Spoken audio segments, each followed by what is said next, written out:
자, 여러분, 베이징 올림픽 외교적 보이콧한다.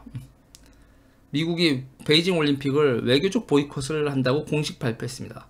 신장에서의 집단 학살 등 인권 유린을 고려해서 선수단은 보내되 정부 공식 대표단은 안 보내기로 했다. 민주주의 정상회의 앞두고 중국 반인권을 부각시킨다. 베이징에서 어게인 평창 기대한 정부 구상에도 차질. 그러니까 문재인 정부가 있잖아요. 문재인 정부가 얼마나 헛다리를 짚고 있냐는 얘기냐고요. 그리고 여러분, 이거 김현중 있죠? 김현중, 지금 이재명 캠프에 들어가 있는 그 김현중이 미국 고위 관리들 만나고 다니면서 종전협정 이러고 다녔다는 거예요. 중국 가서. 그때 중국이 오케이, 뭐 중국은 오케이 이렇게 얘기를 해주니까 중국이 종전협정 오케이래. 이야. 그러니까 되게 대단히 미안한 말인데 대한민국 대통령도 정신이 나간 거예요. 자, 대통령들이라고 얘기를 한 건, 자 보세요.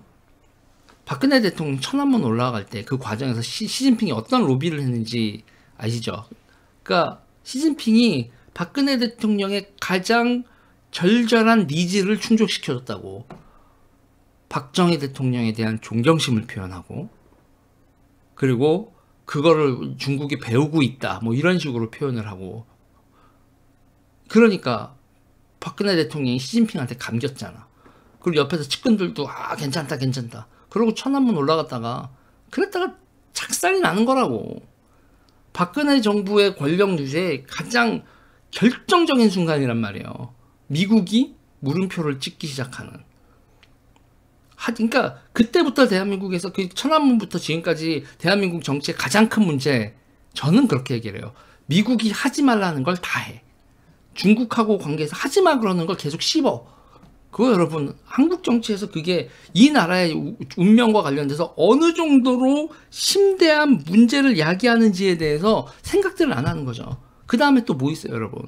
지소미아, 야, 니네 일본하고 정보교류협정 맺어. 우리가, 여러분, 정보교류협정이 왜 중요한지 보세요. 그 다음에 미사일 같은 거 같이 쏠 때 레이더망 데이터 공유해야 되죠. 일본하고 미국, 일본, 영국이 여러분 조만간 무슨 훈련해요? 해상에서 무슨 훈련합니까, 여러분? 항공모함 있죠. 영국 전투기가 떴다가 미국 항공모함에 착륙하는 거야. 미국 전투기가 영국 항공모함에 착륙하고 서로 그런 훈련을 해요. 그런 훈련을 하려면 어떻게 돼야 돼요, 여러분? 자기네들 비행기가 어디 떴다 비행기, 우리 비행기 어디 있다라는 걸 상대 국가한테 알려줘야 되잖아요. 그 나라가 우리 비행기 위치를 알고 거기다 미사일을 쏘지 않는다라는 확실한 믿음이 있는 동맹관계인 거죠. 정보교류입니다, 정보교류. 우리 미사일 어디 있다, 우리 배 여기 있고 니네 배 어디 있지? 자, 우리 저쪽에서 날라오는 미사일을 막기 위해서 어떻게 하기 위해서 서로 이렇게 한다. 너 뭐 발견했니? 뭐 발견하자마자 나한테 레이더 정보 공유해 줄래? 이게 지소미아라고. 그걸 여러분, 정보교류를 무슨 북한에 대한 정보 이렇게 서류로 그래놓고서 지소미아 협정해놓고 우리나라에서 하는 골때리지. 봉투로 갖다 놓고 보이콧 해버렸잖아요. 봉투로 서류 뭉쳐서 자 여기. 그게 아닌데, 그럼 미국이나 일본 입장에서 한국은 우리하고 정보교류 협정을 통해서 국방, 연합 전력이나 이런 거에 대한 구상 자체가 없나 보다. 그렇잖아요. 포격을 하려고 해도 지휘 통제를 하려고 해도 그게 돼야 되는데, 한국군 부대가 저기 상대의 부대를 발견했어. 근데 야, 지금 가장 이 근처에서 전투 지원 비행기 지원해 줄 수 있는 부대가 어디야? 일본이네? 일본 와서 때려줘. 이런 거 여러분 가능하려면 지금 이런 말은 밖으로 내지 않았지만 장기적인 플랜에서 보고 벌써 해상에서는 보세요. 여러분 이제 보자고요. 지금 우리나라 경항모 관련돼 가지고도 말이 많아요. 한국이 그걸 제작해야 되느냐 말아야 되느냐. 그러면 거기서 구축함이나 잠수함이나 기타 등 장비를 다 만들어야 되는데 우리가 경항모를 하는 거는 너무 에바세바 때리는 거 아니야? 비용적으로? 네, 저도 그거에 동의합니다. 단독으로 그걸 하는 거죠, 여러분. 에바세바 때리는 거죠. 그럼 영국은요, 어떻게 구성해요? 영국이 항공모함 있죠. 영국이 항공모함이 있으면 거기 있는 잠수함, 구축함, 그 항공모함 전단 자체를 다 영국 돈으로 풀세트로 하나를 맞추나요? 되게 골 때리는 건요, 어떻게 상황이 벌어지냐면 독일 구축함, 네덜란드 구축함이 영국 연합함대를 구성합니다. 나토 국가들이니까 그렇다고도 할 수 있겠지만 그 항공모함은 영국이 만들었지만 항공모함 전단을 운용을 할 때는 항공모함 영국 혼자 운용을 하는 게 아니에요. 그러면 우리의 역할이 돈 많이 쓰는 항공모함 말고 우리는 그냥 구축함이나 이런 걸 만들게, 구축함, 잠수함 이런 걸 할게. 그러면 여러분, 우리가 항공모함을 안 만들고 구축함, 잠수함을 만들어도 항공모함 전대에 소속된 훈련을 해야 돼. 그러면 그 항공모함 자체는 어느 항공모함이 되겠어, 여러분. 미국은 자체 내에서 풀세트를 만들지만 일본이 항모 만들고 한국의 구축함 잠수함들이 그 항모 전단의 구성원이 되는 훈련을 해야 될 거 아니야. 이게 지소미아, 그때 지소미아가 우리가 뭐 그냥 정보교류협정 막 이랬는데 지금 대만의 이 오른쪽 태평양 쪽에서 영국, 미국, 독일, 네덜란드, 일본 다 합쳐서 훈련하는 게 그런 훈련하는데 우리가 못 끼지. 안 부르잖아요, 우리를. 지소미아 관련돼서 그 난리를 치던 게 무슨 의미였는지 이제 지금 보이는 거 아니야. 그때 난리치고 이렇게 시간이 지나가서 보니까 어머나 우리 왕따 됐네? 연합함대에 못 끼네? 왜? 정보 교류를 안 하니까.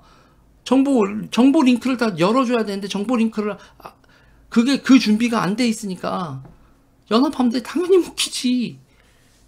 네? 그렇게 되는 거예요. 그러면 보세요.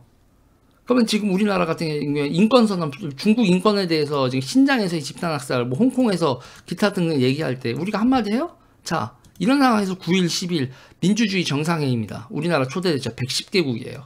그 안에 우리나라 들어있습니다. 들어가서 잘해야 될 겁니다. 여기서 있잖아요. 5G 하지 말라는데도 해. 공자학원 퇴출시키라는데도 퇴출시키는 거 안 해. 응?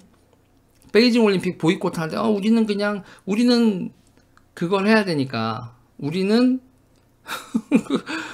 종전협정 하려고 우리는 간다 그러면은 미국이 보기에 박근혜 정부부터 문재인 정부까지 쭉 이 중국하고의 관계나 보면 대통령들도 대통령이지만 밑에 있는 국민의당, 민주당, 국민의힘이죠. 국민의힘, 민주당 둘 다 얘네들은 어지간히 한국 정치인들은 다 중국 친중이구나. 이걸 언제까지 계속 방치를 하겠냐고. 미국이 그냥 한국하고 동맹 끊으면 되겠다라고 하겠어요? 아니야, 한국하고는 어떻게든 동맹을 유지해야 돼. 야, 방법이 얘네들 민주주의 국가라는데 어떡하지? 야, 선거에서 이기면은 어떡할까? 정보를 좀 흘려서 이 정치인들을 퇴출시키라는 정보를 흘려줄까? 아니야, 그러면 또 정치 개입이라고 하겠지. 아니면 그냥 때릴까? 패권 전쟁이 붙었는데 모스크바 올림픽, 80년 모스크바 올림픽, 84년 LA 올림픽 서로 보이콧했던, 그래서 88년 우리가 화합회장을 만들었어. 뭐 이런 진짜 그렇게 우리가 주도해서 화합회장을 만들었다고 생각하는 거야? 88년이 고르바초프하고 미라일 고르바초프하고 레이건이 87년에 뭐 INF 그다음에 스타트라고 핵전력 그리고 고르바초프가 페레스트로이카 이런 거 하면서 조성된 분위기에 88년이 됐지. 우리가 주도해서 우리가 올림픽 준비하면서 전 세계를 화해시켰냐? 잠깐 오지는 거 아니야? 지금 정신 똑바로 차려야 됩니다. 그리고 대통령 선거 과정에 이 외교적 보이콧 이렇게 나왔죠. 미국이 이렇게 돼 있는데 누가 언론사 인터뷰나 미국이 이렇게 했는데 대통령 후보로서 어떻게 생각하십니까? 라고 물어보는 앵커가 있어야 돼. 김현정이 됐건, 김현정이 됐던, 김어준이 됐던, 김종배가 됐던. 이거 이렇게 됐는데 대선 주자한테 이재명, 윤석열을 물어봐야 될 거 아니에요. 윤석열 후보가 이거에 대해서 어떻게 생각하는지 워딩을 보면 나는 제가 지지할 워딩을 하시겠지라고 믿고 있지만 난 국민의힘으로 참모부가 만들어진 지금 상황에서 윤석열 후보가 이 반중 문제에 대해서 확실한 얘기를 했었던 윤석열 후보가 국민의힘에 저렇게 휘둘리고 난 다음에 이 워딩을 어떻게 할지에 대해서 대단히 궁금해졌어. 내가 국민의힘 정파운동을 한다라고 하는 것도 만약에 윤석열 후보가 그 중국이나 이런 거에 대해서 단호한 얘기를 하다가 이런 거에 대해서 입장이 애매모호해졌다면 역시나 이 국민의힘 이 인간들, 이 친중 인간들 하고 얘네들 손봐야 돼. 이런 생각이 들겠죠. 후보가 중국 대사까지 난리를 치던 그 분명히 중국한테 선을 긋던 후보가 국민의힘에 감겨서 말이 반했다면 그러면 나는 도대체 뭔 상황이야 이렇게 되겠지. 그러니까 의구심은 품을 수밖에 없는 상황이니까 이거에 대한 윤 후보의 워딩을 지켜보게 되죠. 저는 기대를 하고 있습니다. 이재명 후보는 또 어떻게 얘기할지도 궁금하고 이런 걸 의제화해야 되는 거예요. 당연히 대한민국 국민이면 우상숭배 이전에 듣고 자기의 입장, 시민으로서의 입장을 먼저 정리를 하고 그 다음에 정치인들의 입장을 듣고 그 다음에 판단을 해야 되는데 대한민국 정치에는 지금 그런 게 없어졌어요. 이거 중요한 문제로 다룰까요? 미국이 이렇게 얘기를 한 이 오늘 아침에 뉴스인데 이 뉴스가 나온 다음에 이거에 대해서 대한민국 미디어, 정치권, 기타 등등이 정말 중요 이슈인데 세계를 흔드는 주요 이슈고 우리한테도 해당되는 주요 이슈인데 이게 대선 의제가 되지 않는다면 대한민국 시민, 정치인, 그 다음에 언론인 다 오피니언 리더들 접시 갖다 주고 물 가득 채워줄 테니 거기다 코를 박고 죽으면 됩니다. 망국의 길인 거예요. 이런 걸 씹으면 망국의 길을 연 겁니다. 정신 차려야 됩니다. 정신.